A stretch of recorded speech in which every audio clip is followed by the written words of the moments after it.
Johnny Manziel. When I woke up this morning, I was feeling pretty dangerous. Blue just fucking went right into the goddamn Seagulls.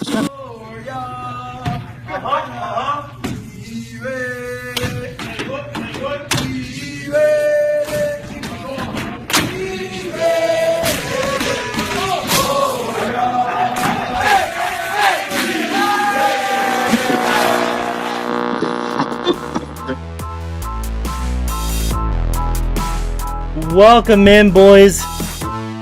It's another great episode of That Show, the Offensive Line Pod. If you're just joining us now, I am joined by my three colleagues, the hero of the 2020 Gator Bowl, Mr. Casey Patrick. The man who never missed drafts, whether it's on Madden, whether it's on 2K, and I'm pretty sure we played FIFA one time, and he fucking balled out in that too. Mr. Kyle Mathis, how you doing, buddy? Doing good. Let's draft. And the man who bleeds fucking silver and navy. He is one of the biggest fans of the biggest organization in the NFL, Mr. Lee Surtain. It's our year. It's our year, boys. We them boys, right? Rumor has it Jerry Jones goes to Lee for information. That's what I heard too, actually. Yeah. I would kill that shit. Jerry Jones. He's like, I would have drafted Derrick Henry back in 2020 or 2017. Right. I'd have Trace the baddest Smith. quarterback and the baddest running back in the NFL on my team right now. So, guys, talking about the Cowboys, let's go ahead and get into something that I think we all look forward to every year.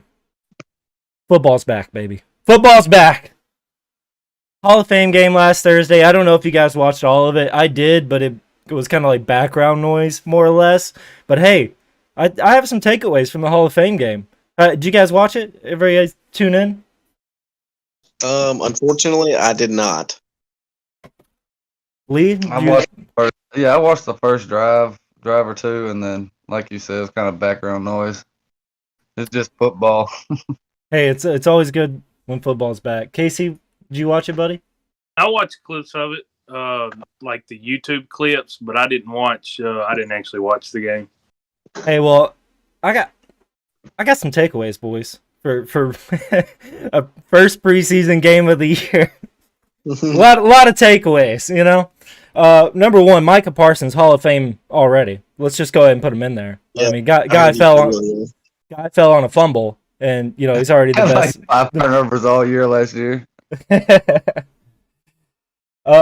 Moving on from that, though, obviously, if Dak can't play, he's still out with that shoulder injury. I think it's going to be okay, but if Dak can't play, the Cowboys might look pretty rough next year. None of their quarterbacks looked that great. Honestly, I thought DiNucci looked the best out of all of them, and he was the last one to go out. Whether that was because of his teammates and the people he was playing against, you know, whatever. But I thought he made some pretty good throws. Lee, as a Cowboys fan, how important is Dak coming back? He's super important. He just, knows the offense. He's way more comfortable than any other quarterback we got. But I will say, I think Garrett Gilbert looked okay. There was one play that he threw a pass to Dalton Schultz, and Schultz missed it, and he probably had a easy 20-yard gain. They probably score a touchdown on that drive if he don't miss that catch. But he looked all right. I mean, it's the first game, so. I will say Gilbert looked probably the worst in my eyes, at least. Gilbert looked the worst. Is it Cooper Rush? Is that his name? Cooper Rush. He's been with us for a while. I thought he looked pretty good. And then DiNucci, I thought, looked the best. But obviously, none of them are Dak. Missing the ankle last year, that was horrible. Probably the most horrific injury we've seen in a long time. But, with the shoulder being injured, a lot of people were saying that it's being downplayed, that it's actually a legit injury. I don't know if I feel that way. I think that he'll be back soon. So nothing to worry about, really. Yeah, I think it's just a little arm fatigue. Hell, he ain't been on the field in a year. Of course, he's gonna have a sore arm from, trying to get back in there. What did you think about Jerry Jones and Jimmy Johnson's like kind of moment? I don't know if you saw it. I probably should have asked you beforehand, but if you saw it, I think it's good for them. Just Jimmy Johnson was a great coach. He should have never been let go like he was. That was his team when Barry Switzer won the Super Bowl that next year. But I think it's good for the Cowboys organization that they kind of made up. speaking of enshrinement, did you guys watch any of the speeches?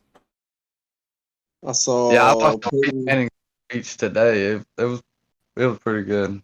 Peyton Manning was pretty good. Kyle, which ones did you watch? I just saw the Peyton Manning one too. I just thought it was funny that Arch measured his forehead on his bust. Yeah. Casey, did you watch any of them? They were on in the background as I ate neighborhood nachos from Applebee's. But I couldn't hear it. I watched damn near all of them, I think. Definitely the majority, I'd say. I watched Edgerrin James, his Hall of Fame speech. You definitely want to watch. I think that was the best one of the year. Peyton Manning's was great. Isaac Bruce was really good too. His like big quote from his is to the people who called me 2 weeks before the draft saying the NFL wasn't looking at me. I know you're alive. I've prayed for you to be alive for this moment. How do you like me now? Like that is an awesome quote from Isaac Bruce. And let's see, most of them were, thank you fest, which they tend to turn into.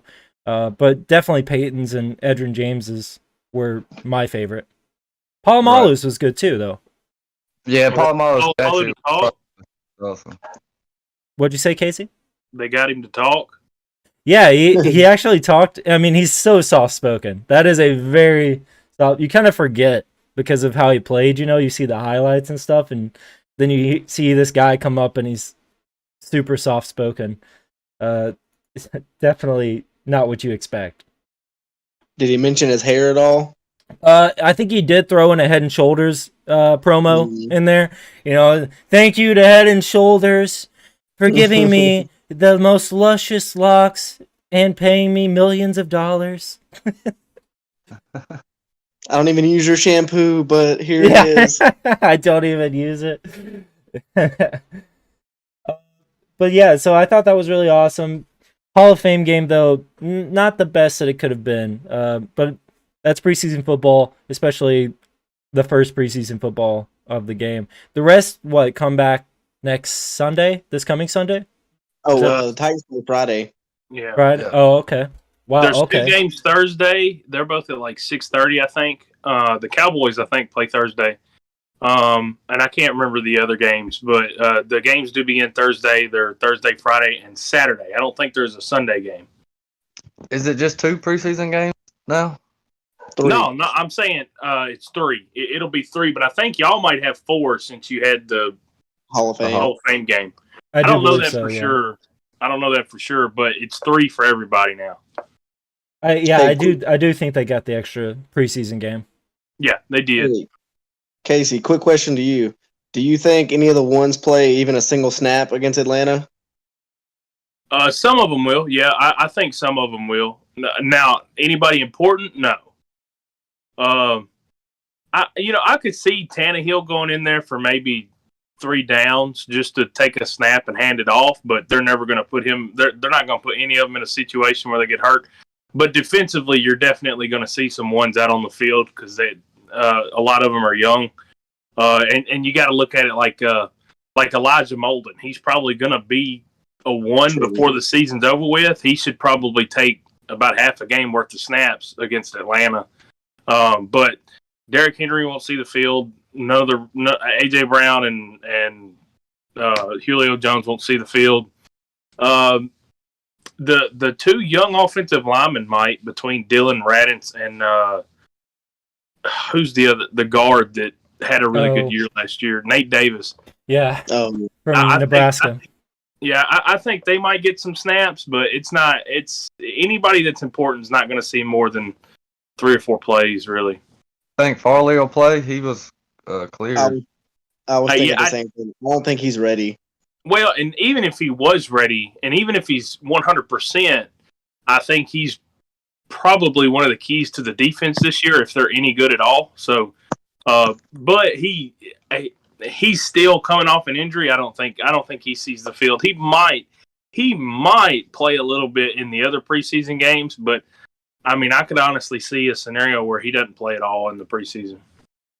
So I saw the preseason or like the depth chart or whatever the fuck it is, but I don't even think he was on the depth chart. Yeah, no, I definitely. I mean, I definitely understand why he wouldn't even, wear his pads. I mean, really, Right. just. They're trying to rush him either, so. Oh yeah, no. Which I mean, honestly, corners like running back to me, I think it's probably one of the easier positions to learn as a rookie. With corner, I mean, it's either man or you're playing like 2 or 3 different kinds of zone. Not that the job is easy, but you know more or less what you're doing more than other people. So, I think with Farley, it's just being smart enough to understand that he can't take all the risks that he could take at Virginia Tech. He's not going to be able to jump every route like he did. Quarterbacks throw the ball better here. Wide receivers run better routes. They catch the ball better. They're faster. He's not playing ACC competition. He's playing NFL competition. So, and Kevin Byard talked about that. He said Caleb's a playmaker, but he gets down on himself when he makes a mistake, and we're trying to work with him to not get so down on himself. So, but I like that. I like somebody that finally gets pissed off when they do something wrong. I think the Titans defense needs somebody like that. So, but he might not play at all in the preseason, and I would understand why. With Speaking of getting, go ahead, Justin. sorry, I was just gonna say that with the Titans too, that's probably one of the better, I feel like, places if you're kind of coming into a defense, because Kevin Byard's a great leader, and you're going up against, if you're playing ones, you're going up against Julio Jones or AJ Brown pretty much every play. Yeah. So I mean, as far as places to kind of like really get your feet wet in the NFL, like that might be one of the better ones. Yeah, Did it you would have guys- been. It would have been really good if we still had Kerry Combs, but he bounced ship and went back to Ohio State. He's one of the best defensive back coaches in the country at any level. So did you see Mike Vrabel kicked Farley off the practice field the other day? Oh, I thought you were gonna Probably. say. Because like I can't remember exactly. I was listening on the radio. I don't know if he was like going for a tackle or something and like somehow slipped and fell, and instead of like jumping up and finishing the play, he just kind of laid there. And Vrabel was not happy about it. He like got in his ear, then like sent him back to the building. That's a perfect teaching opportunity. That's how Vrabel saw it. I guarantee, and I do this all the time with the kids I work with. I guarantee you, Vrabel jumped his shit, and then as soon as he went over to the sideline and he got in his ear, he said, "Look, you and me both know I'm not that mad about it. You and me both know I respect you as a football player, but you have to use examples when you can." And I mean, that's what he was doing. Yeah, I mean that shit happens all the time. At least they're not out there fighting each other. That's Well, true. I don't know, especially with like a number one overall, well, not overall pick, but a first round pick. You have all these guys trying to make the team, or maybe they're later round picks. It probably looks good to, hey, I'm going to chew out the first round pick just to show absolutely. that no one's above this. No, absolutely.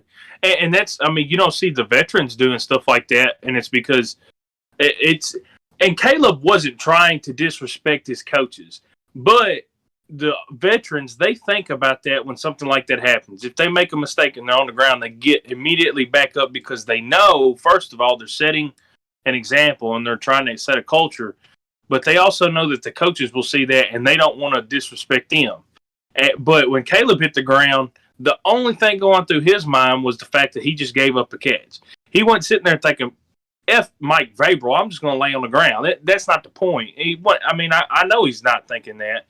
But Vrabel used it as a good opportunity to talk to him and say what he needed to say, so everybody know. I mean, everybody's on the same page. Hey, we're going to go 100%. It don't matter practice, real game, whatever. You're not laying on the ground, and it's a good teaching opportunity. Good job by Vrabel. I know Farley didn't get his feelings hurt. You don't get this far in the NFL with getting your feelings hurt. He wouldn't make it past Pop Warner football. So Farley will be fine. I'm not worried about that. Speaking of training camp and getting hyped up for what goes on in training camp, I do have a little hype video for us that I'll play now.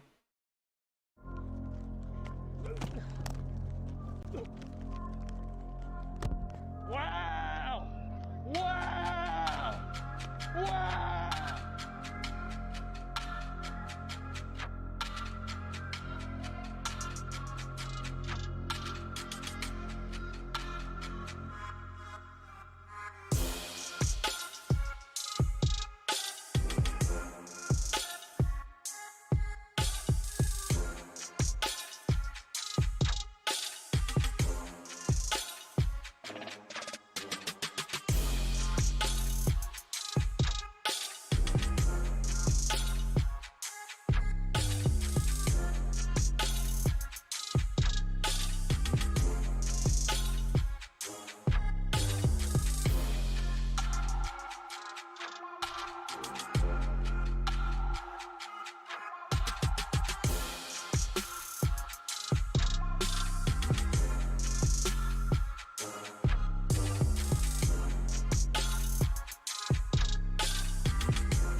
Better than everybody else out there. And I get that Amari's great and all that, but CD's nuts. He is nuts. Man. That last one was not a catch, though. Just so we're all clear.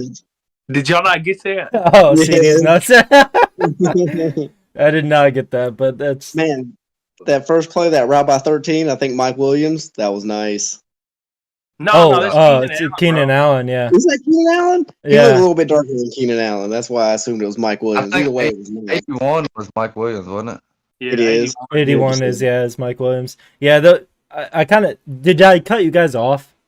Did you guys, like, lose As it? soon as the Titans video started. Okay, so that's a technical problem that I'll figure out. I didn't realize that was Okay. happening. I heard Right after he threw the ball, you could see the line he threw, and then it cut out. Okay, so yeah, what you guys saw and what the podcast saw was a little different, but either way, Okay. that's okay. So yeah, that's my bad. I know that now though, so progress. But dude, yeah, those are some pretty good clips. That CD Lamb, that last one, the way up there, dude, great catch. But he didn't get both feet in, so really it doesn't matter. I don't. Oh, he's trash then. Yeah, Go ahead and keep him off. Trade him to the Titans for a 7th round pick. We'll see what happens. yeah, probably should. They don't have enough wide receivers over there, the Titans. Oh, speaking of wide receivers, I listened to 104.5 and 102.5 on the way home from work or the way to work or whatever. They've been raving about Marcus Johnson. Like, they say this kid is Marcus balling out in training camp. Marcus Johnson, who is that? Yeah, Yeah, he's the Titans' basically number 4. He was supposed to be behind Josh Reynolds, but Reynolds has been, I think he's kind of gimped up, got an injury. Yeah, Didn't they go Marcus, out and get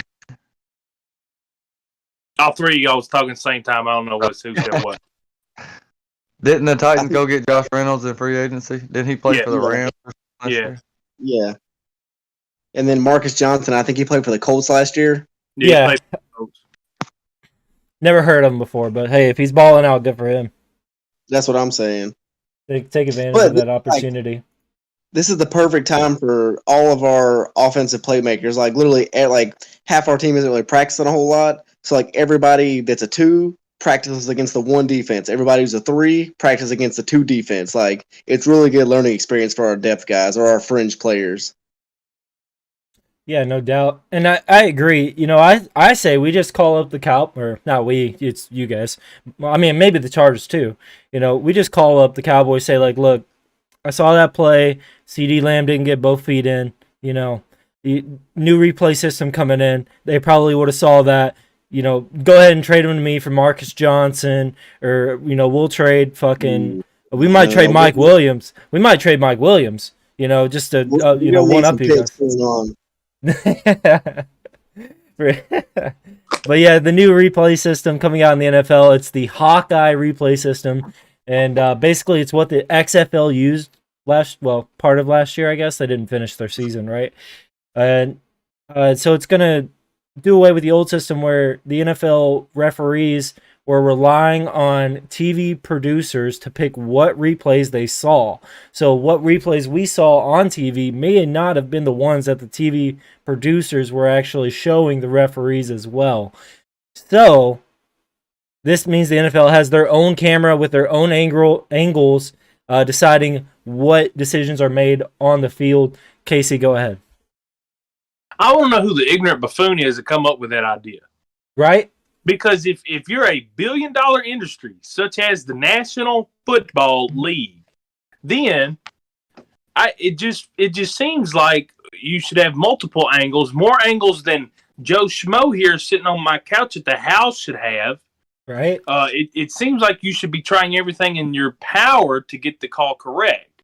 But that has never felt like it's the truth. But I don't know why is it so difficult to make the best decision? Because that anybody with a brain should have been able to say, oh, you know, if we're only getting 2 or 3 angles, maybe this isn't going to show us what actually happened. But apparently nobody at the NFL said that.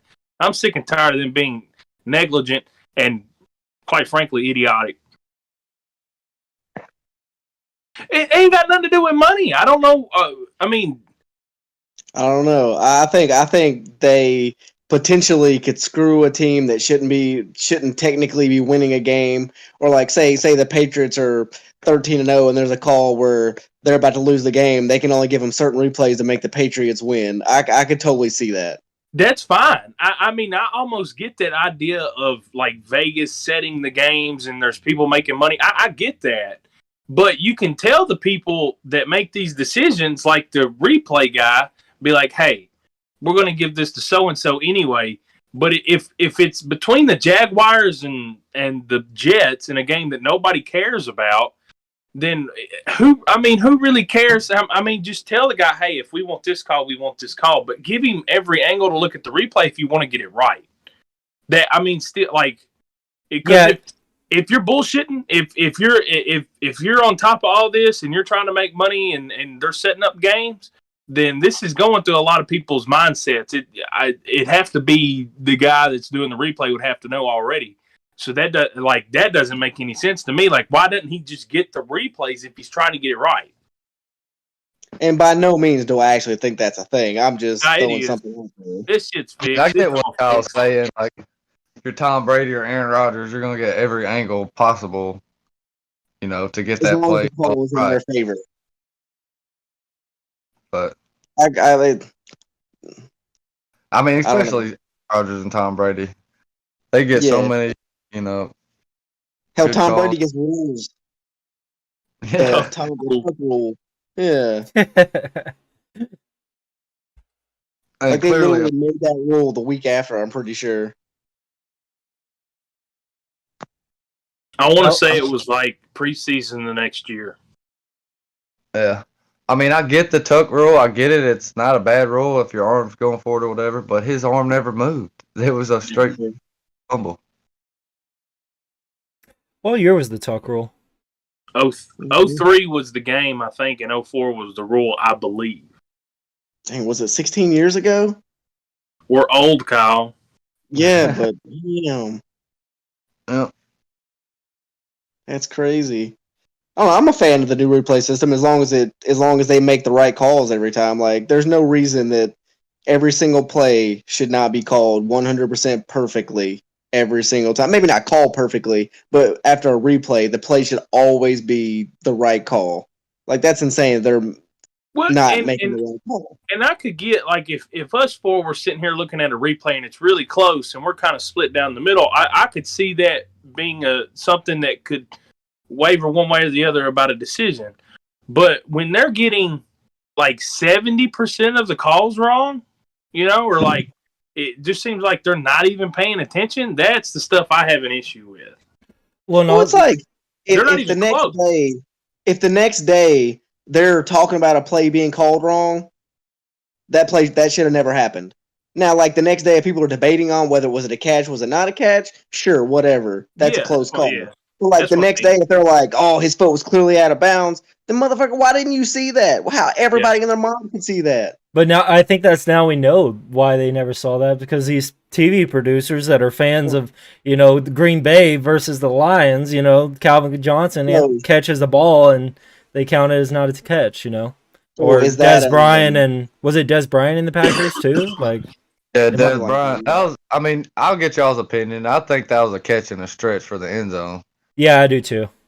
I think Megatron was a touchdown too. Megatron had the ball planted with the ball, had it in his hand the whole time. Mhm. One hand. How can that not be control? He was getting ready to celebrate. Yeah, he that's why he definitely dropped had it, was the ball. because he was getting up. Yeah. Like, The touchdown was done and over. Like he used the ball to keep himself from doing a front roll because his momentum was at the back of the end zone. Did he happen to mention that in his Hall of Fame speech? he did not. Oh, that would have been great if like his closing, like as he walked away, been like, "Oh yeah, that was a touchdown, by the way," and walked away. I really, No, honestly, Megatron is a really cool dude. Like the interviews that I've seen with him lately, I did not realize how cool this guy was. He doesn't seem like he gives a fuck about football anymore. Like No. he to be that good at football and then to just walk away with it, like kind of still in your prime, I'd say, and Definitely just be okay with it. Like that is such a baller move. That's what happens when you play for Detroit, though, and that's one thing I was going to ask. That's fair. And did anybody watch his Hall of Fame speech? And did he take any time to shit on Detroit? Because he should have. I didn't notice it. I definitely watched his Hall of Fame speech, but like I said, I was watching him while I was playing Forza, so I was in there, shifting gears and shit. But while I was doing it, I did not notice him take a shot at Detroit. That would have been very like why. The crazy thing about that was Barry Sanders back in the day retired when he was 30 years old. Is it like a Detroit thing? Like people are Yeah, because they don't win shit. Did The they both? organization don't want to win. The front office don't put people in the opportunity to win. Jim Caldwell got to the playoffs and then got fired.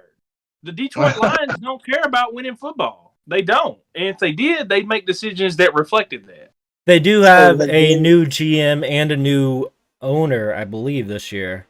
Not a And new, a new- not a new owner, but a new like got a new leading coach. owner, active owner, and a new coach. Yeah, so not that I think. Listen, I hope Dan Campbell is successful because I want as much Dan Campbell as I can possibly get out there. But I don't think that Dan Campbell is going to be necessarily the reason they win. I think that they may not even win while Dan Campbell's there. But I think eventually the Lions are going to be on the upswing. I don't think so. I don't think so. The Lions could have freaking, I don't know, the best coach in the NFL right now, and they'd still go 4-12. Well, It's yeah, a curse. that team is awful right now, though. So it's hard to necessarily blame the They're the coach. quarterback. For, When Jared Goff is like the superstar on your roster, you might have a problem. I mean, they have some pretty good offensive linemen. I think that they're doing it right. Ragnow, the center's really fucking good. They just drafted Penei Sewell, and they have Taylor Decker, I believe, left tackle. The coaching staff raves about Jamal Williams too. They love him at running back. Yeah. And then, oh my God. I forgot to put this clip in the pod. Did you guys see the interview that he did where he's like, "Oh, I just watch anime. That's all I ever watch." No, I have a hard time watching interviews. I hate watching people talk. Oh my God, dude. Well, it was just like a soundbite or whatever. And they were asking him about Aaron Rodgers. I'm not completely sure. They were asking about something else going on in the NFL though, and basically what he said was, "No, basically all I do is, come to work, go home and watch anime." He's like, "I don't watch anything else." That's just to be good enough at what you do to be in the NFL and then just not give a fuck about the NFL is just hilarious to me. I mean, I'd probably be the same way. You got to think about it. If let's say on a good night you get 8 hours of sleep, the other 16 hours of a 24-hour day are filled with playing football. Then the few hours you get to yourself, man. Me personally, I'd go home and play Call of Duty or look at titties on my phone or something. Because I mean, how much football can one man take? I mean, really, especially if you're playing. And hell, you already know what's going on in like the locker room, and like you already know what's happening on the field. You don't need some jock at ESPN to sit behind a desk and tell you what you think or what he thinks the NFL looks like. So I kind of get that. Especially the guys that I think maybe have never been a part of a locker room. I think that's when you see something. You see the people driving these headlines, about like what football players should be, Oh, well, this guy should just eat, breathe, and sleep football. And turns out no human can eat, breathe, and sleep anything. They have to have some kind of relief, or else I think we just all go brain dead. Even coaches, I feel like. Oh, yeah, you got to decompress somewhere. Exactly. Definitely. And as a coach, it's honestly watching your players play is the best part of the week. Like that's what you look forward to the whole time. You work your ass off, you get ready, you prepare. If you're a coach that is like studying a different team, you watch their tape and stuff like that. But once your guys actually get out there, that's actually part of the good part of the week that you enjoy. So I mean, but everybody in anything has to have some kind of time to compress. It's just unrealistic to expect people to be 100% in on something all the time, every day. And it's okay to still give 100% in what you're doing, while also taking time off to read a magazine or watch anime or whatever you want to do.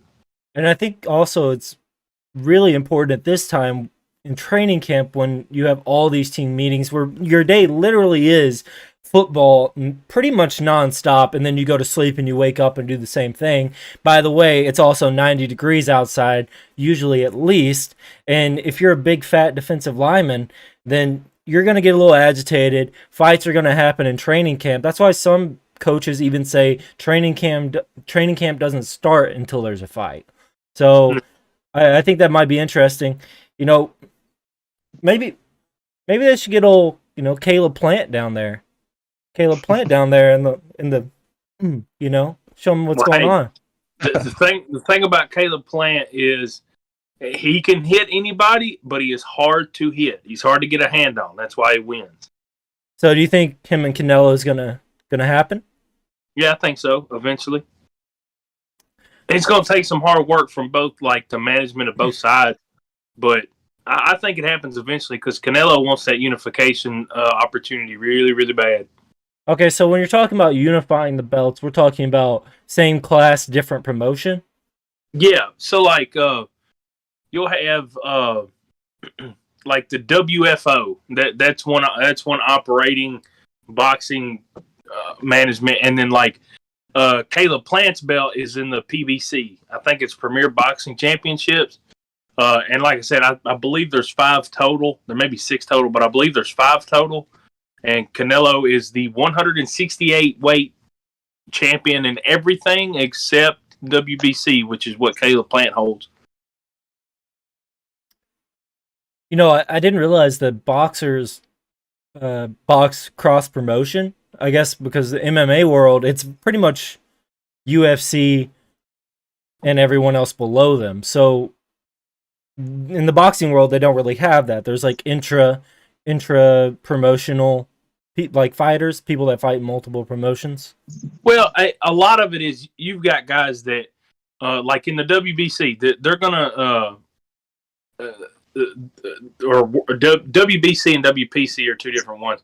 But if you're talking about one promotional company or whatever, you'll have the younger fighters or the not as well known fighters that fight their way up, and they try to keep that as one broadcast. So if you've got the top contender in a weight class for one company that's fighting against the champion, then that is like a WBC or a WPC actual boxing bout. But when you've got two champions from each belt, that opportunity just doesn't come along very often, and both companies know that a fight like that puts eyes in front of a screen, so they don't, at that point, it's not like, oh, hey, we've got an issue where, we don't want to fight this guy because he fights for a different company or whatever. No, boxing's all about making money, and and they're gonna do that fight. Very interesting. Because, yeah, I guess I don't really pay attention to boxing. Maybe I will now. We got old Cheatham County boy down in there. Yeah, and I'll be honest, I never give two shits about wrestling or boxing. But once I started keeping up with Caleb Plant, and there's another kid from Cheatham County, his name's Ty Tomlin.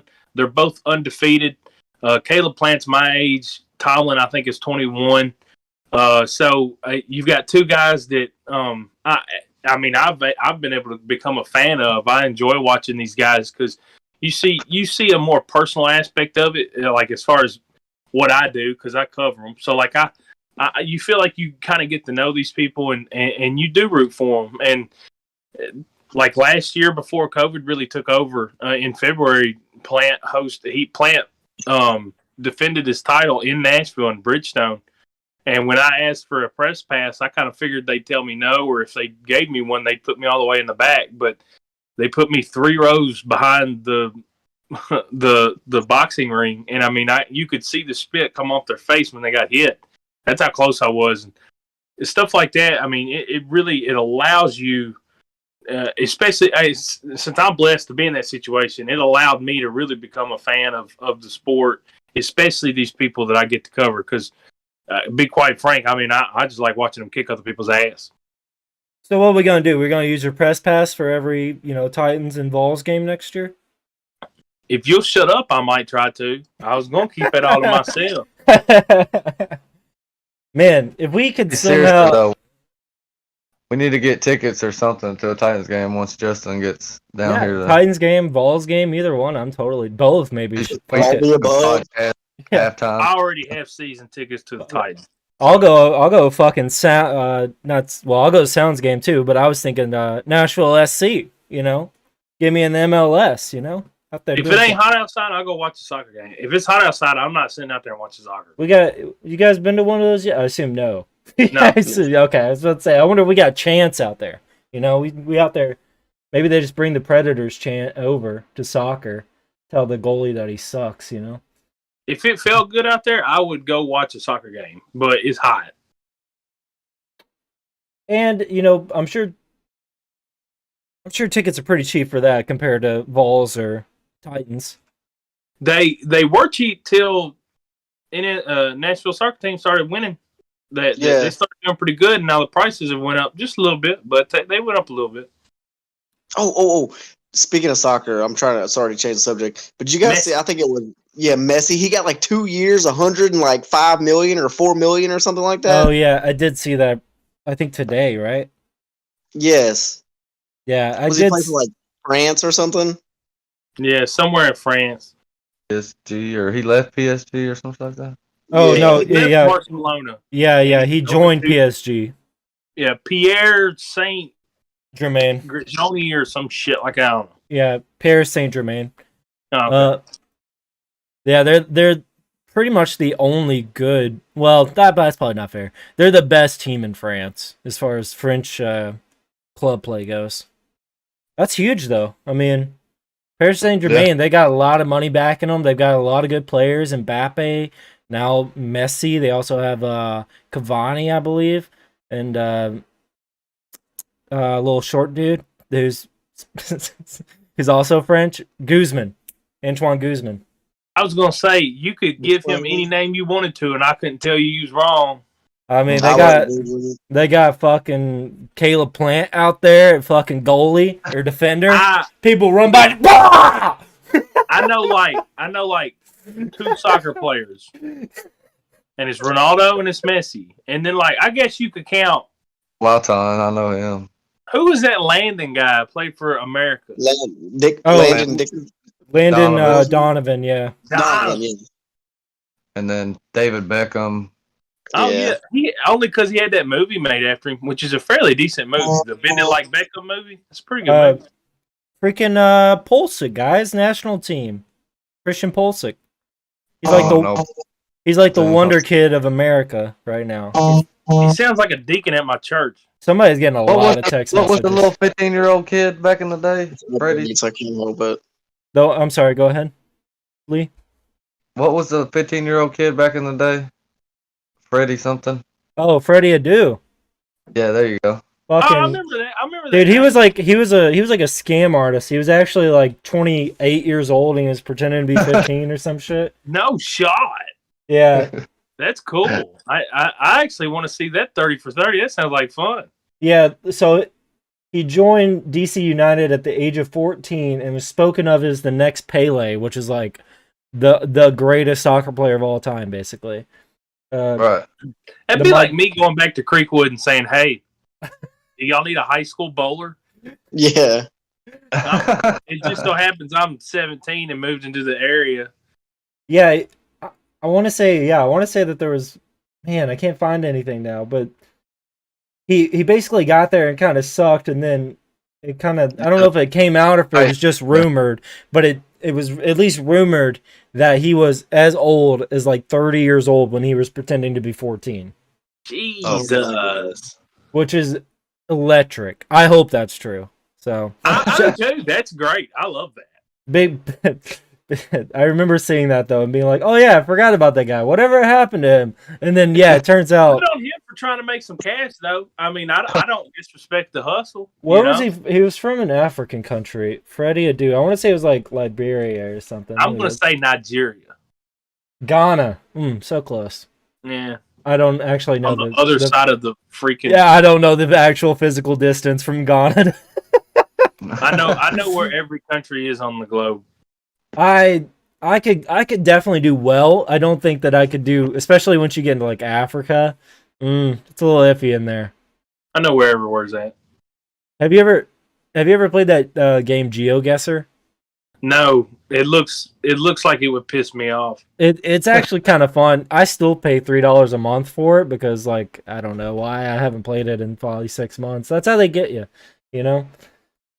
$3 a month, everybody can afford that. Oh, dude, we could totally do that one day because they have like famous stadiums and stuff. That'd be kind of cool if we ever run out of something to talk about. I'll get every one of those.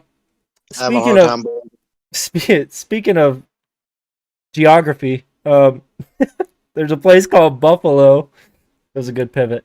There's a place called Buffalo, and they signed their quarterback to a pretty big deal. Now, obviously, not as big as Patrick Mahomes, but from what I'm told, at least, or what I'm led to believe, this is actually more guaranteed money than Patrick Mahomes. So while over like the lengthwise, he's not getting paid as much. It's shorter and he has more guaranteed money. Good for him. I want to say he is top 3 in guaranteed money for quarterbacks right now. That might be a lie, but from what I read or what I listened to, I think that I'm led to believe that. I like seeing any of these young guys get paid because it's either them or it goes straight back to the owners. So good for him. I'm glad he's gonna make him some money. I wish the Bills just would have paid him more money so that way they'd be even more strapped for cash in the future. Hey, you have nothing to worry about because he sucks. Whoa! You're an idiot. If you think Josh Allen is not one of the best quarterbacks in football, you're a full-blown moron. Kyle. Kyle still told me that I knew he would be good before he was drafted. You're 1 for 10. Bullshit. I mean, Josh Allen, he's not the best. Yeah. He's better than like 99.999. I mean, really, honestly, planet at throwing a football. I think maybe I'm alone here. Maybe Kyle Lee agree with me. I think maybe he might not even be the best, quarterback on the Bills. Dude, I was thinking the same thing. Yeah, he They might. paid the wrong guy. Yeah, I was thinking they go ahead and pay Jacob Fromm. If y'all gonna do this Dude, dumbass shit, I'm gonna take a shower and go to Applebee's. I ain't gonna deal with this.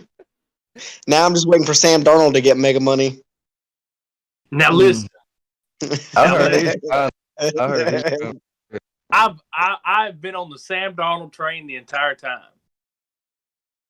I will say, however, after seeing some reports of him completely sucking ass in Carolina, I may have gotten this one wrong. But Ooh, I haven't heard this. He's sucking ass. yeah, no, he threw like 6 interceptions in 8 plays the other day. Oh my God. Now, I think he's got a lot to learn in the offense, stuff like that. I think he'll be okay when it comes game time. I do think he will be good, but either Carolina's defense is much improved or Sam is blindly giving the ball away. Either way, he's going to be the starter. They ain't got nobody else to push him. So That's legit though. That he's not doing well. yeah, no, I saw a report he threw 3 interceptions in the span of a minute, and I think he threw like 6 in like 8 or 10 plays or whatever. I mean, if he threw 6 in a whole week, that's still bad. Well, I mean, that's pretty rough. Maybe coach is like, hey, let it fly. Let's see what happens. And That's true. Yeah. Yeah. Throw it up to your receiver, see if they can get it. Yeah, no, I mean, I completely get that. It's always hard to tell. Yeah. But it looks But- bad in the Oh media. my God, I just caught my phone. That was the greatest thing I've ever done. That was so athletic. But also the other thing too to think about is, I mean, he might just actually suck, and maybe I'm wrong. But I think he'll be all right. I mean, I have trust in him and Joe Brady. I think he's got the arm for it. I think he can do it. I mean, new system, right? New system. It's gonna be hard out there the first couple weeks, but you gotta stick with that thing. Yeah. And Hey. and you never can tell if whatever you're reading on Twitter is right or not. I mean, people like even people with check marks that's just talking on the side of their neck, like Paul Kaharski and shit like that. Like you can't always trust what people are putting on Twitter. Hey, did you guys see that? I can't remember who it was. I wish I remembered, but they got one of their incentives in their deal was for a championship win. Their incentive bonus was $1. But What? If they win a championship, they get a bonus of $1. I don't know if it was like a joke. I mean, I think it was real, like it really happened. But I think whenever it happened, I think the guy who did it was just kind of like joking around, like, "Yeah, give me some money to win a championship." Hey,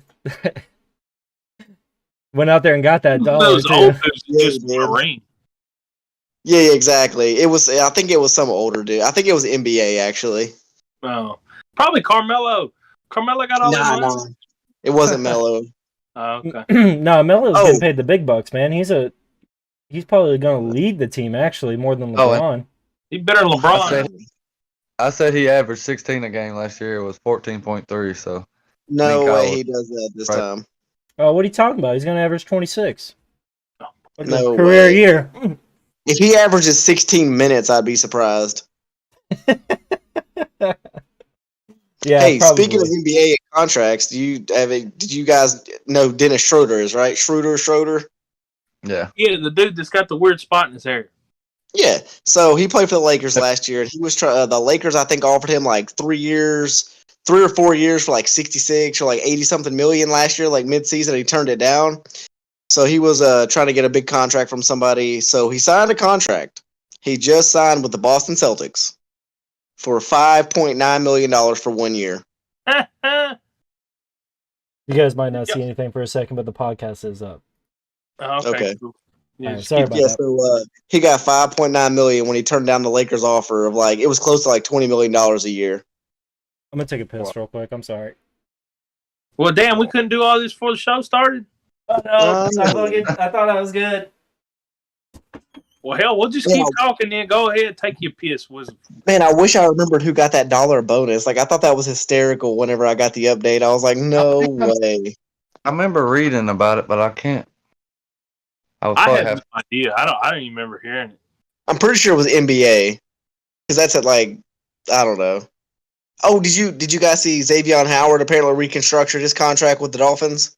I knew he would. I didn't read all about it, but I seen the headline about it. Man, from what I don't think they changed like his actual annual salary, if I'm not mistaken. But they gave they gave him more incentives. Yeah. I think one of them was like. Well, I think most of the NFL contracts should be incentive based anyway. I mean, I don't understand why the players wouldn't want that. They could make more money, while the teams are on less of a hook if they get somebody like Vic Beasley or what's his nuts, the other big dude from Clowney. You know what I'm saying? Like, I don't know why you wouldn't make most of their roster or most of their salary incentive based anyway. I mean, it's not good for the players. Because it shows no stability. Like, like you said, say Josh Allen gets hurt next year. We all know he's a good quarterback, but that's going to suck for him because he's not going to make anything if he gets hurt. Pat Mahomes goes down. He's on incentive-based contract. He's not going to make any money. But those are younger guys that could go ahead and secure a good amount of money. What I'm talking about is like the veterans who are on into their career deals or whatever. I mean, I would be willing to take, if I was a veteran like Melo looking for my title and, one final season or whatever, sure, I'll take pennies on the dollar for a deal. But if I average over 10 points a game, or if I get over 10 sacks, or I hit 30 home runs this year, then throw some extra cash at me, homie. You know what I'm saying? No, I get that. I get that for sure. But in basketball, I feel like it's a little bit different. Because, like, say you got an old guy out there wanting, like, he's got to average 10 points to get his thing, and he's out there hoarding the ball. Like, it's bad for team chemistry type thing. Can you imagine? Can you imagine? He's like, gotta make that 10 points, homie. They're just gonna stop. Gets his 10 points in the first quarter and does nothing for the rest of the game. I got 150K here, son. You get released so quickly. You know that one vet too that would like be at the maybe last 10 games of the season. He's looking at like his average. He's maybe at like eight points a game, but he's got to get 10 points a game to get that extra $50,000. So he's calculating how many points he's got to make over the next 10 games to get his average up to 10 points. Sounds electric. Like Jefferson. It kind of does actually, yeah. Come on, coach! I got to get 20 points in 10 minutes. Give me the rock. When they're like 6 games out of the playoffs, nobody cares. Yeah. There's 80 people in the stands. I'd love that. That would be amazing. That should happen. They should even announce that. Like, hey, on Twitter, he's like, hey, I gotta get 10. I'm throwing up the rock tonight. Come check me out. I wish players could use in all sports. I wish players could use their social media during games. And like, no. But like baseball, listen. Like baseball, a couple years ago, what they did was, or last year, they started miking up their players. I feel like that was such a good opportunity for baseball to like really grow their brand. I feel like mic'd up is something that every team should take, like every sport should take more advantage of. Now, I agree with it. You can't do it live because obviously, some athletes would say some stuff that you probably wouldn't want to be said, but I think it would be cool. No, definitely good for the fans, but like the tweeting thing, like that's a little much. Like, you're not really in the game if you're sitting there on your phone or computer or whatever. Like when you're mic'd up, that's just like natural, whatever happens type thing. Like if you're tweeting baseball, I guess it's a little bit different because you're only on the field for playing defense and batting. Like basketball, like if you're sitting on the bench, there's any moment you could be on. Like I could totally see Melo live tweeting, "Oh, I just checked into the game. Let's get it." Like I'm standing in the line. I'm coach's box. Let's get it. Like nah. Yeah, they let them live tweet like during the All-Star game and stuff like that. I'm cool with that. Like that would be fun. Like, yeah, like the little dunk contest and stuff like that. But I agree with that 100%. Regular season, like. Game serious and they need to focus. Like if okay, so get it like this: say Julio Jones is live tweeting during a game or whatever, and like he's over there playing on his phone, and then he drops the game-winning touchdown pass a minute later. What's the first thing going through your fucking head? Hey, That Twitter gonna motherfucker be should have rough stayed on for his phone him. and focused. Twitter gonna be rough for him. Yes. But it's all entertainment for me. It's all entertainment. It doesn't bother me if they're out there tweeting away shit or not. But I mean, obviously, like if you're playing a sport and you've got to go out there and play it, you can't be hogging around on your phone. But like, it just wouldn't bother me if you had something like Jalen Ramsey in the third quarter and he's kept his guy to one reception for 12 yards, just being like, "See, I told y'all," or something like that. You know, like that wouldn't bother me. I would almost be okay with it if they had like somebody doing it for them. Yeah, it don't matter. Like, pay a guy $10,000 a year to just tweet for him. Like, hey man, tweet that he was talking shit and I locked him down. Like that, Yeah, I get that. dude. But if he's physically doing it, then he's taking his like mind off the game to sit there and get on Twitter. And if they're like me, you get on Twitter and you're lost for a minute. Next thing you know, it's been 10 minutes. And you're like, shit, I got to get back to work.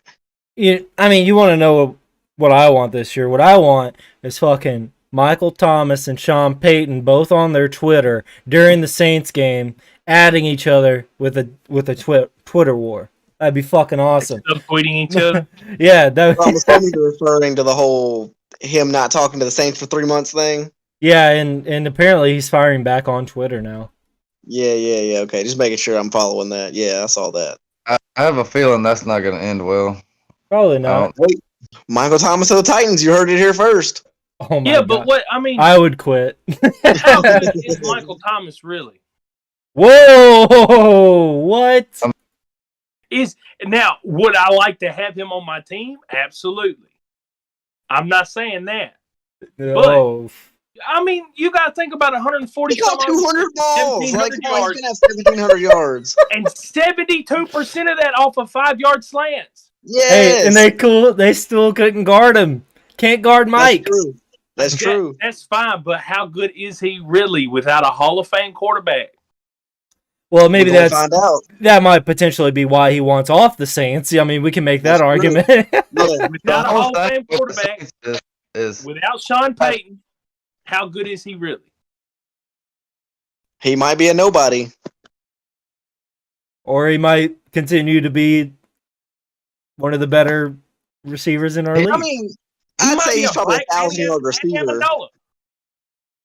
I mean, the guy's what, 6'4"? Like, I mean, he's got to be Is able. he that big? You can't convince me that he can't run down the. Oh yeah, he's big, right? I mean, Yeah, he's a maybe. big- I don't know. He's 6'3". Okay. I thought it was like 6'1", something like that, which not a huge difference, but it is at the same time. Yeah, it is. Okay, so 6'3", 212. He was probably weighed when he was a rookie, you know. So he's probably like 6'3", 230 right now. Yeah, I'd say he's a pretty big target. Throw it Yeah, downfield. he ain't a fast receiver. He's a route runner, and he can, when he's throwing the ball, he catches it. It is No, he's not a With- route runner. He's a slant runner. yeah. He's Who was master it? of the yard running slants. Who was it? The cornerback for Buccaneers. They tweeted at him something about Slant Boy, and then dude broke his ankles during the NFC Championship. It was like, who's Slant Boy now? You know, who was that? It was oh, I'm not fuck. sure. I don't know. Michael. Yeah, I Okay, don't know. yeah, he was a Buccaneers corner. It wasn't Winfield, was it? No. It was a guy I'd never really heard of before. But Of course it was. but he was one of the Nobody- starters. nobody talking shit. He's one of the starters for the Buccaneers. I don't know enough about the Buccaneers DBs to be able It's to help kind you of out an kind of an older name too. I'm trying to search it actually. I'm not trying to think of it. I'm trying to search it. It has not been easy though. Carlton Davis, that's it. there. Okay. So Carlton Davis said something about they got in a verbal or Twitter altercation, I guess, and he called Michael Thomas Slant Boy because all he does is run slants. Well, during the NFC Championship, Carlton Davis got his ankles broken by, I want to say MVS, Marquez Valdez-Scantling, Yeah. on a, I think it was a sluggo route, if I remember correctly, where you go slant and then go. he got his ankles broken, and Michael Thomas said, "Oh, can't guard old slant boy now, can you?" or something like that. So. Well, it's funny because Mike wasn't even playing in that game. No, he wasn't. Yeah. No, but that was a pretty funny Twitter beef as well. My point is, Mike is a good receiver. He's also simultaneously the most overrated receiver in the game. Oof. That's With Indy last year, and then this offseason, he decided to wait to have surgery. Yes. well, okay. closer to the start of training camp, and that pissed Sean Payton off. According to Michael Thomas, the Saints asked him to wait. Gotcha. So that's like the I guess the real turning point here of the story is whether or not if the Saints asked him to wait for surgery until the offseason, then I do believe that Michael Thomas is in the right. If they didn't, and he did just wait anyways, maybe he did know it was Drew's last year, he wanted to stay around. I kind of understand that, but either way, I don't think it's going to end well. I think he will likely play for another team. So, Casey, I guess this is more directed at you. What would it take this year? Say he plays for the Saints. What kind of stats would it take for you to be like, okay, I was wrong. Michael Thomas is a beast. I don't know if I'm really looking for a certain stat, but he's really going to have to be able to separate himself, not just on the field, but he's going to have to make plays. He's going to have to be the reason why they win games instead of just being a guy that helps them play. I mean, like Alvin Kamara, quite literally, when Drew Brees was out, Alvin Kamara quite literally won them football games last year. Yes. And Michael Thomas, I don't know if I've ever really seen that from him. Sure, he makes plays and he gets open and he does this and that and he catches the ball, but he's not a game changer like Devontae Adams or like Calvin Johnson was. I mean, he's a glorified Wes Welker. Okay. Do you think perhaps he made Drew Brees' last couple years made Drew Brees look better than he was, considering he was old? Maybe that's why he threw the slants, because he didn't have the arm power. Exactly, that's what I'm thinking. It may be a perfect storm where, those two were able to help each other, but I don't know if Michael can compete or I don't know if Michael can ascend in another type of offense. If he's in like the Titans offense, which is run, play action, deep ball, is he now? Obviously, he wouldn't have the same number of catches, but if he's in the Titans offense, would he still be able to make the same kind of plays? Would he still be as revered as highly as he is if you're only forcing him to run like post routes and deep routes, stuff like that? So, I mean, for me, I just feel like he's overrated. And yes, maybe Drew being the fact that he couldn't throw the ball 35 yards anymore, it probably helped. But sure, I mean, you can look at it that way, but I think Michael Thomas is overrated. So this is according to Rap Sheet, Ian Rappaport. Michael Thomas wants to be traded, and then a lot of people are saying, not Ian Rappaport, but other people are saying that he is likely to be traded to the Eagles. That seems to be they're saying that's the go here, apparently. The Eagles, huh? Okay. Well, if Don't he's the Eagles mad, still need a quarterback? I don't see them getting a first round or not like that for him. Well, I mean- I think that's part of what he's worth. Is he worth a first rounder? Not to me.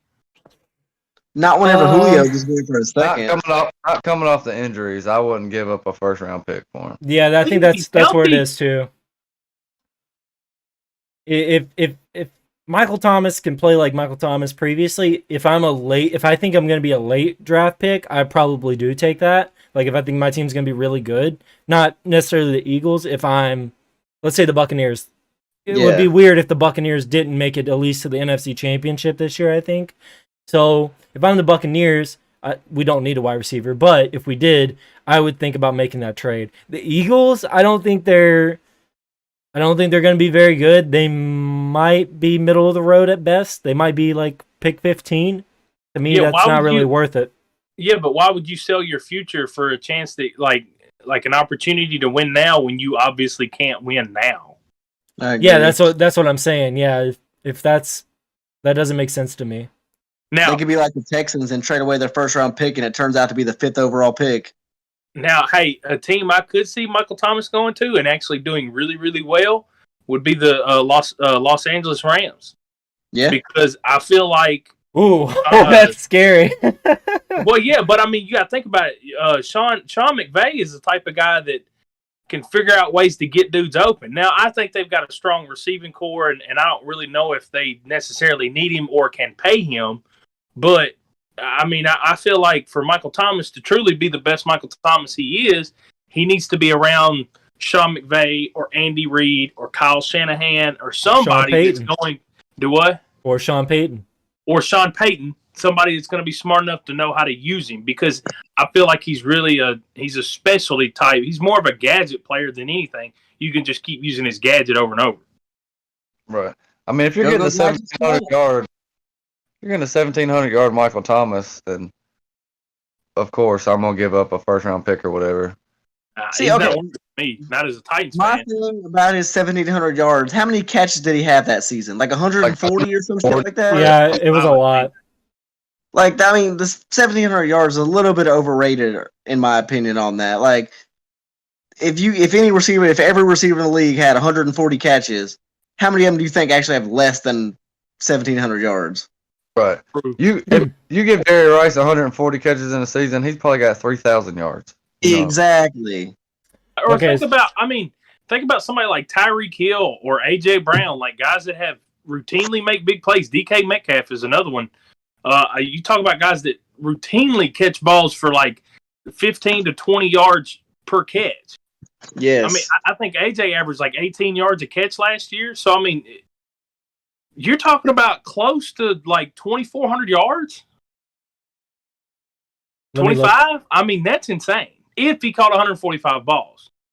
Right. What's the That's record? why- Has any That's receiver why ever Michael won for Thomas is worth 2,000? a first-round pick to the Titans. He might be worth a first-round pick to somebody else that can use him. That is the record, Right. Kyle. He broke I the think the record. 140 receptions is more on Drew Brees because, you know, Drew Brees was that dink and dunker, you know, towards the end of his career. Yeah. So, Okay, so AJ Brown averaged 15.4 yards a catch last year. And he that's all. caught 70. So basically Or half. double it. Yeah. So basically half of what. So yeah, he would have well over 2,000 yards. Michael Thomas, the year that he broke the record for catches, he had 149. His average was 11.6. So basically a difference of what, 5 yards, 4 yards? Oh, wait, so how many yards did he have? 1,700 and something? Yes. Wait, did Antonio Brown not have an 1,800-yard receiving season? Oh, yeah, that's not the record. No, Oh, I the thought catches. the- is the record. catches, The- yeah. the catches Oh, are yeah, the the catch is definitely a record. No, What's the Calvin yardage Johnson had record? 1,900 twice, I think. Yes. Okay, I was going to say, did any receiver ever go over 2K? I don't I'm think looking it up. Okay, I I don't don't think so. I think the most is like 18 or maybe. I thought Calvin had like 1909 one year. You're right. It's Calvin Johnson, and it's 1946. Oh, Damn. He was basically 2 catches away. Basically, yeah. He averaged 16.1 yards. That's believe it. crazy. I yeah, believe it. that's like 5 or 6 more yards every time he touches the ball compared to Michael Thomas. What did he have, like 105 receptions or something? I think it's 117. It's I just threw out the 122. number. Damn. 122. So 200 more yards on 20 less catches, 27 less catches. Yeah, That's crazy. that is crazy. That is pretty wild. 150 times 4 extra yards. That's like 900, 100, 600 yards. or whatever. I mean, But I that's mean, a big. Yeah, that's my whole point though. Is I don't really like the 149 catches are amazing, and I don't know if the record will ever be broken. He might not. I don't know. But the yardage compared to what he did, it's like people saying that if you run for 1,000 yards in a season as a running back, that's great. But if you average 3.7 yards a carry, how much are you really like efficient? Like how much are you actually helping your team if you're under 4 yards a carry? Exactly. Yeah, that's so. Yeah, that does back up your argument of just like he runs slants nonstop and gets open. I mean, he has a big body too. I mean, he can throw. You're almost throwing to a tight end out there. I mean, honestly, against Yeah. smaller cornerbacks. But hey, I mean, if I get a wide receiver that can catch 149 balls in a year, I'd probably take it though. Yeah. I mean, even if he averages, now this is going to sound crazy and preposterous, but like say that's all he does is run slants and he averages 6 yards a reception off 160 or 150 receptions or whatever. Like that doesn't look good yardage wise, but as far as like moving the chains and stuff like that, like you're helping your team win. That's all it really absolutely. boils down to. He's definitely would be valuable to an offense. Yeah, for sure. And I mean, Like, you got the greatest 149 security catches. You caught that ball 149 freaking times in the season. Like, that's a big deal. I wonder if it'll show me how many drops he had. I bet it doesn't. I feel I wanna like say he it was was like- very, very low. Yeah, he was like at 85%. Dude, I thought it was less than that. If Or you more catch than that, 150 technically. balls, it's hard to drop a whole lot of anything because it Yeah. seems like you would have just grabbed anything got close to you. Exactly. Now I believe Michael How many Thomas has times one of they the best throw you the hands. first ball? We're gonna have to go to Pro Football Reference here. Maybe they got it. I'm gonna guess 9. I'm gonna say I think out of the 150 balls he caught, I think. Okay, so catchable balls, obviously, right? Like not the balls that were like thrown his direction that were thrown out of bounds on purpose. Like you don't count that, right? Whatever that thing says is ball dropped out of his hands, like he should have caught. Yeah, I think he might have dropped like 5 balls like that year. I'm still trying to find it. I'm gonna say it's probably closer to like 95%. I could be completely wrong, but like you said, if he caught the ball 150 times, chances are slim he dropped very many at all. I know he had one drop because he dropped one against the Titans. No, not that. What year was this? Jesus Christ. 2 or 3 years ago. There we go. All right, 2019.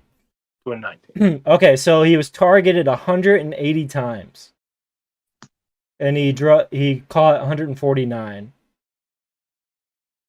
Does Sammy Shit, that's drop? only like 31 times he didn't catch it, and you got to think a majority of No those are way. bad passes. Yes. I have to pay. I have to pay to get the how many drops he had. Apparently, Hey, just Google how many. Just Google how many drops did I Michael did. Thomas have in 2019. yeah, I did. These are Pro Football Focus is the only one that has it. Apparently, What? yeah. You gotta pay for that? Who cares? Wikipedia doesn't have that. I'm gonna go change it real quick so it looks like he dropped no balls, so I can be right. Yeah, no, it did not have it on there. What? I was happy we know that it's not year. many I had him. anyway. What'd you say, Kyle? I said we know it wasn't very many. Oh, yeah. I had him in fantasy in a PPR league. He was nuts. Yeah, I had him Same. in the Yahoo Fantasy that year. Dude, Michael Thomas, like, he was good for at least 20 points. Well, in our league, he was good for 20 points, and 10 of those were off catches.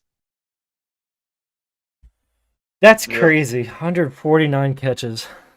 Yeah, That's like almost 10 a game. That's like 9 a game. Right. That's like our Madden franchise type Yeah, shit. Yeah. that really is. Yeah. But we would have triple, like I said, we'd have double the yardage. Yeah. I would have We like ain't no 80 slant catches boy. for 2,500 yards. we're not slacking on the yardage part either. Yeah, we ain't no slant boys. 80 Okay. catches, 75 touchdowns. Shit, I mean, fucking UT Vols Dynasty, I'm just fucking chucking it every time. I'm just like, Hey, it's go working. deep. Go deep. is anybody else's screen frozen? No, No. mine's not. Okay, cool. Yours is frozen? Yeah, hey, don't worry about it. It don't matter. I was just asking. You're Oh. moving on my screen. If that makes cool. you feel any Great. I'm gonna sit here and act like I'm doing something then. better.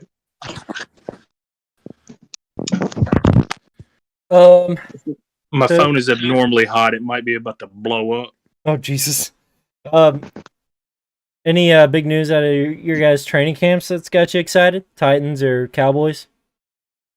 Nah. Nobody's playing right now to make it anything worth talking about. Titans wise, anyway.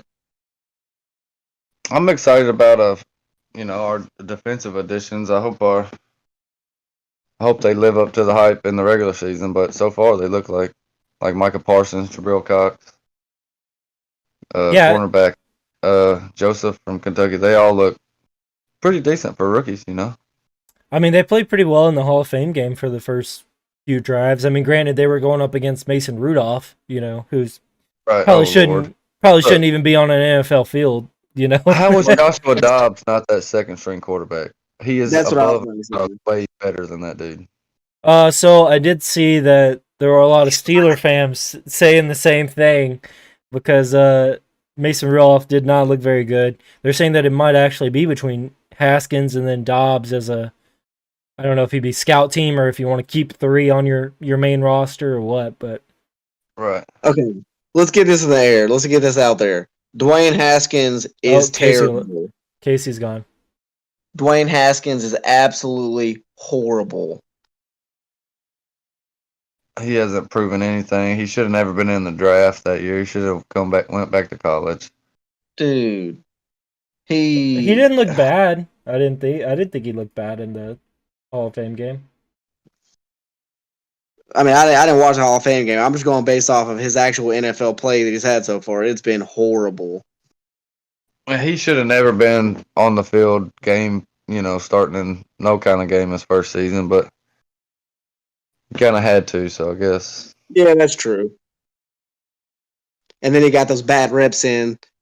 So the coach was like, "Ah, crap, we got to get rid of him. He looks bad," even though he clearly was not ready. Now, I'm not saying he couldn't necessarily turn into a serviceable guy, but at this point in his career, like, nah. I'm pretty sure the Alex Smith injury kind of forced him onto the field.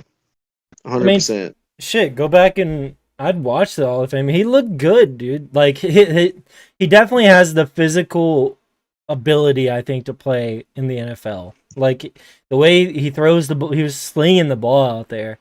The only thing I would say is maybe he doesn't. And you have to wonder too, like because he's from the Washington area, I guess. Like maybe he just got back with his homeboys and was partying all the time. Like mentally, maybe he wasn't there.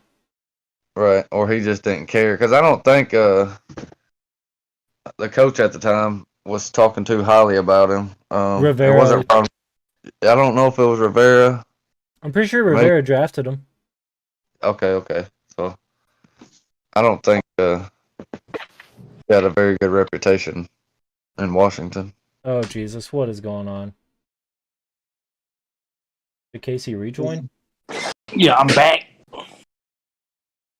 He's back and he's white. Everything's messed up again. Yeah, he don't have no video, but I can hear him. Hey, my stuff's broken. I'm just gonna have to be done for the day. Sorry, guys. That's okay. Yeah, my phone's gone to shit. You're more than welcome to get in the comments. Yeah, I will do. Shit. See y'all. See ya. See you, buddy. Alright, so it should fix itself when he leaves. I'm trying to leave. It won't let me. Okay. How fucked up it is. Hold on, I think I can. There we go. Can disconnect you myself. Kicked his ass out. Hell yeah. But no, I think you're right though. I think Ron Rivera maybe. I don't know if it was it might have been an upper front office decision to draft him. Maybe Ron Rivera never wanted him to begin with. Right. Yeah. Put him in bad situations on purpose. I don't know if Ron Rivera would do that, but I don't think so either. But I think if you don't like somebody, it's gonna make it harder for them for sure. Who is Washington's GM? That Snyder dude? Dan Snyder? Yeah, I'm pretty Not sure. even. I don't think he is anymore. I think it's someone else now. I was pretty sure he was quite a douchebag. All right, I'm trying to get rid of Casey. There we go. No, I think I don't think it's Dan Snyder anymore. I want to say they got rid of him, and then Dan Snyder might be the owner. Actually, now I'm thinking about it though. Gotcha. Dan Snyder. Yeah, Dan Snyder's the owner of the Redskins. Yeah, I've heard that he's not exactly the greatest either. Okay, so for any viewers, if anybody's watching, if you're a real football fan, we're always gonna call Washington the Redskins. So I hope it don't offend anybody, but I'm never not gonna call them the Redskins. I mean, Oh yeah, sorry, I kind of forgot that they weren't called the Redskins now. I'll probably start We'll calling. probably- It'll be easier once they're not the football team. I think like once they pick a name, it'll be a lot easier. The right. Like I with feel the like Oilers, the Raiders you went are going to be like, Oakland Raiders too.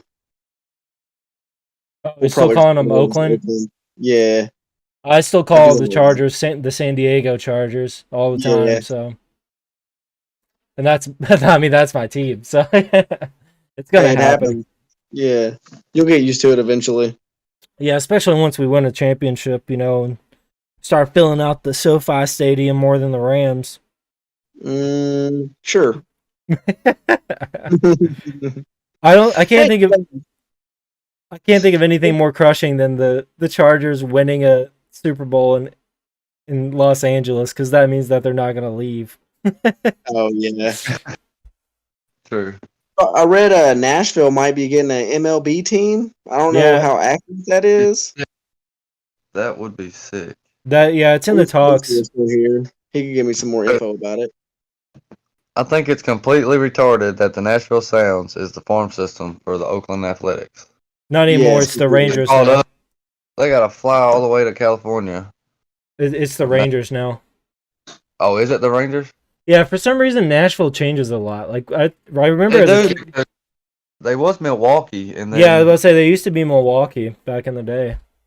So I'm assuming whenever like the farm team changes, the players just switch cities. They don't actually get the Yeah. players on Nashville, right? No clue. Well, I mean, if like say the Braves signed a guy to AAA and he plays for the Sounds, and that's who, like, say that's our farm system. We don't just lose all of our farm players, do we? Like, that'd be No, ridiculous. Can no, you- no, I think I think the team moves with to where the name yeah. where the new location. It might- They don't get It might be a money thing because I feel like a lot of teams probably lose money on their double A, triple A teams. I So wouldn't maybe- be surprised. Maybe with the Sounds that they're actually kind of profitable. So, because I mean, I know people go to the Sounds games all the time. Yeah. So maybe it's like that. Maybe the Sounds are profitable, so they take turns switching those teams. right. I thought it was pretty cool. When I went to a Sounds game, for the opposite team, Orlando Hernandez, El Duque. He El was Duque. he was in the minor leagues at the time, and he was over in throwing in the bullpen, and we got to go over there and talk to him. But he That's played pretty for the cool. Mets for a while, so Oh, the Nashville thing though, I think comes from Tampa. So, Tampa has been possibly looking for a way out for like years now. So, there was talk a few years ago of them doing 41 games in Montreal and 41 games in Tampa. And then, so now they're saying that Tampa might move to Nashville. It's one of the higher ones. I think also, The Orioles. yeah, the Orioles were also talked Or was about. it the they're talking Something about like moving the Rays to Nashville. The A's also, yeah, the A's and the Rays. I think that's who it was. Are the two teams talking about possibly moving to Nashville? Oh wow! I mean, I think if you're in Nashville, you probably rather have the Rays because the Rays are a little bit better of an organization. But Right. And Especially now, surely, best player Laredo got 50 or 80 game ban for substance abuse. PEDs, I'm assuming. good old PEDs. Everybody likes them a good old ped. You know, if you maybe not, maybe not pedophile, but What? yeah, Why maybe was not. you thinking? Yeah, no, Okay. maybe not pedophile, but Mustache. pedestrian. Yeah, I love a good Yeah. pedestrian. Absolutely. It's when you add that O. It's that O that's we don't like the O's. The Orioles That- or the A's, Yeah, though, the pedophiles, A-files.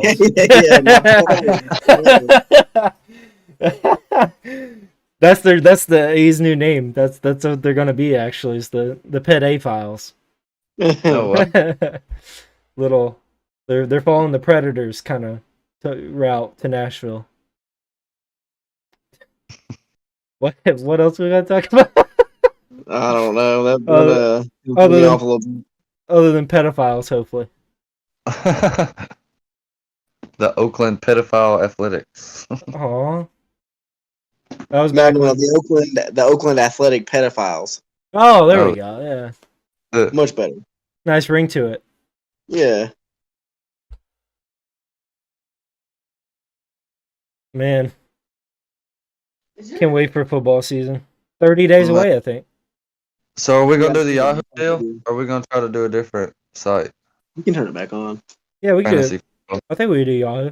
We've only ever done Yahoo, right? Yeah. Yeah, that's the All one we were right. on. All right. So we had a couple people in, like I want to say maybe like Austin or something. Austin, Daniel, Justin, me, you, Matt, and Casey. Yeah. Okay. Because I got the invite. I'll send the renewal thing. Oh yeah, send us the link so we can all get in there. Maybe we could do the draft for the next week or two. Like I don't know, I want to do it like right before the season starts. That way nobody drafts a player that gets hurt before the season starts. Yeah. We usually do it like a you know, the Like Monday. the Monday or before something. the Thursday game. Yeah. There you go. Yeah, it works for me. But Or but we, I yeah, don't know, we could do it the Tuesday before. That way we could do it live. Yeah, we can do that. true. We could Not just- necessarily I mean, everybody would be in the podcast, but we could pick our picks live. right. Or we could do like the first 3 rounds or something. Yeah. I feel like it And goes pretty quick though. It does. I mean, it's about an hour draft time. Yeah. That's not bad. Nah. And it'd My be a lot favorite of fun. part's the draft grades. Your favorite part's what? The draft grades. Yeah. Oh, yeah. I love seeing that big A plus next to my name every year. Well, what place you finished last year? Last. Hey, whoa. My first round pick got hurt. He was out all season. I mean, you know, obviously you don't Saquon draft was supposed depth, to you carry know. me. Once he went out, I kind of like semi gave up. Yeah, no, last year was. Did I win last year? Is that the year I won? I think you did. Yeah, I think so. Because I think the last 2 years I went, and I think I lost to Casey maybe the first year. No, I think No, I Matt beat you. won. Big I Matt or think Matt Roberts won last Matt year. Roberts? Yeah, you're right. Yeah. No. Because- It was the year before. remember- The year before Matt Roberts won. Last year I won. I Yeah. could have swore I beat you in the championship that year. I think I may have been 3 You years can in a look. row. Oh, I mean, you you can know, look at your resume. you know, on the I'm pretty app. good at it. You know, it's just always the bridesmaid, never the bride. You know. I can't remember who. It was Casey, and ended up all he had to get was like 10 points on the last game, and somebody got injured, and he didn't get it. And Matt ended up winning by like 0.10, some stupid. It was like 1 point he won by. Dang. Yeah, But I'm pretty sure Matt did win it last year though. Was it the year before? Then I won. I feel like I won at some point.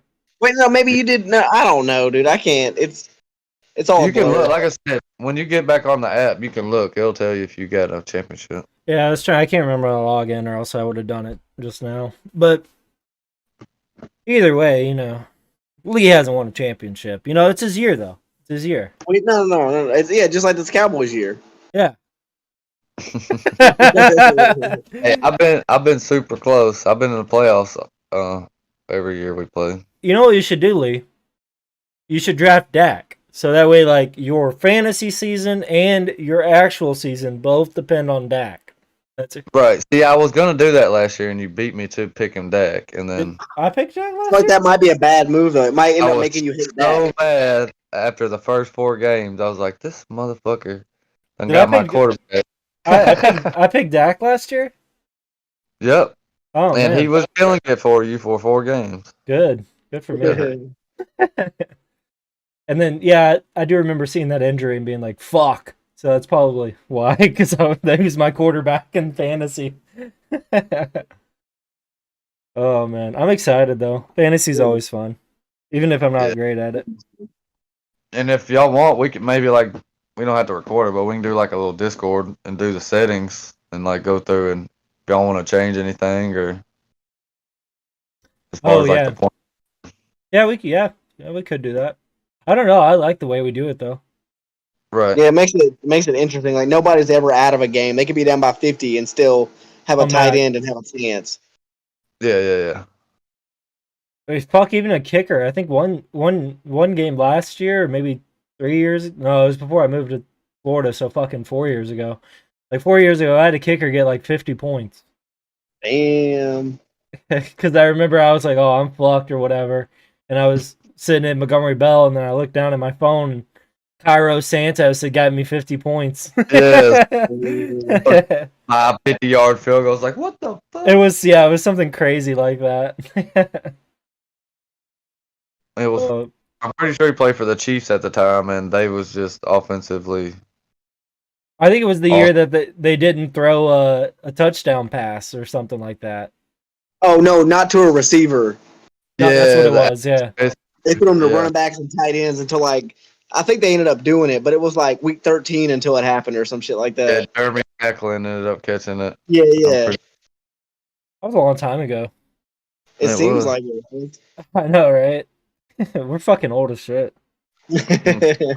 Mac catching a touchdown. Well, I think I'm gonna get out of here. Anything you guys want to leave with? The Mets lost. They're freaking toast. Dude, that division is so close right now. The Braves are like in third place and only 2 games out of first place. The Mets need starting pitching and bad because they went from 9 games over 500 and like a 4 or 5 game lead to in third place in like 2 weeks. That is a very tough division. I'm looking at them right now. Marlins are the Nationals haven't had that good of a year either, but they're not completely out of it, I guess. And there was a headline: "How did the Braves and Phillies catch the Mets?" I'm like, they didn't catch the Mets. Mets lost the division. They gave it away as of right now. What is the San Francisco Giants? They got the highest record. They got like 70 wins or something. Yeah, they're number 1 in the power rankings right now. Which is crazy because they have they have really good players, but I wouldn't say they have like standout stars by any means. Right, and they just got Chris Bryant. Yeah. Which Which Chris I don't Bryant, I guess, is a standout star, but Right. Which I don't think we Well- talked about the Cubs dismantling of their team too much. I was going to Yeah. say, if he was so good, would the Cubs have traded him? I mean they traded everybody. They did. They sold hard. A lot of Cubs fans down here, and I saw a guy pretty upset about it. He was like, I was wearing my Braves hat, and he was like, "Oh, it must be nice to root for a baseball team that's not going to trade away all their fucking players." Dang. Like, you win one World Series in 108 years, and you got to wait another 108 years to fucking get another one because they trade away all their fucking players. I was like, all right. The funny thing was, Anthony Rizzo, Javi Baez, and Chris Bryant all hit a home run in their first game with the new team. Rizzo is on the Yankees. Yeah, that he's wrong? on the COVID. Yeah, he got COVID right now. I saw another stat. The Yankees and whoever they were playing the other day, they were the first time in MLB history that both teams scored runs in the 7th, 8th, 9th, and 10th inning. Wow. Really? Yeah, I didn't know that was a thing either, but apparently they keep up with that. Right. Well, I'm sure it's both happened in the 7th, 8th, and 9th or something like that. Maybe the 10th inning is the inning that, made that No, record.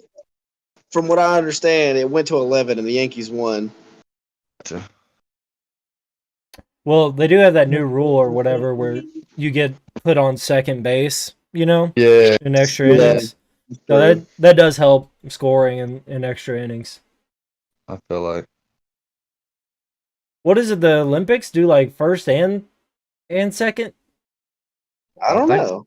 There's a rule change with the Olympics. I want to say they do first and second, maybe even.